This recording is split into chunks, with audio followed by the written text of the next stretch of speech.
کیا اللہ تعالیٰ نے یہ دنیا صرف نبی کریم صلی اللہ علیہ وسلم کے لیے بنائی ہے؟ ایک روایت عام طور پر پڑھی جاتی ہے اور پیش کی جاتی ہے کہ لولا کا لما خلقت الافلاکا، اے محمد الرسول اللہ صلی اللہ علیہ وسلم، اگر آپ نہ ہوتے تو میں افلاک کو، زمینوں آسمانوں کو پیدا ہی نہ کرتا۔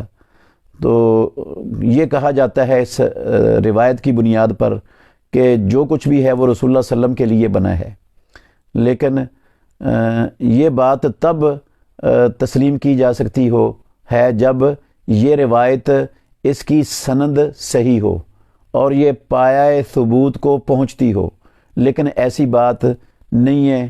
پوری دنیا میں حدیث کے ذخیرے میں اس روایت کی ایک صحیح سند کوئی قیامت تک پیش نہیں کر سکتا۔ یہ موضوع روایت ہے۔ موضوع اس روایت کو کہتے ہیں جو اسلام کے حلیہ بگاڑنے والوں نے، اسلام کے دشمنوں نے خود اپنے پاس سے گھڑ کر محمد الرسول اللہ صلی اللہ علیہ وسلم کا نام لگا کر وہ لوگوں میں پھیلا دی ہے۔ اس کا رسول اللہ صلی اللہ علیہ وسلم سے کوئی تعلق نہیں ہوتا۔ یہ موضوع روایت ہے، اور کسی موضوع روایت سے اسلام کا کوئی مسئلہ، کوئی حکم، کوئی چیز دین کی ثابت نہیں ہوتی۔ اس کا رسول اللہ صلی اللہ علیہ وسلم سے تعلق ہی نہیں ہوتا موضوع روایت کا۔ یہ خود گڑی ہوئی روایت ہوتی ہے، بنائی ہوئی روایت ہوتی ہے، اس کا دین سے کوئی تعلق اور واسطہ نہیں ہے۔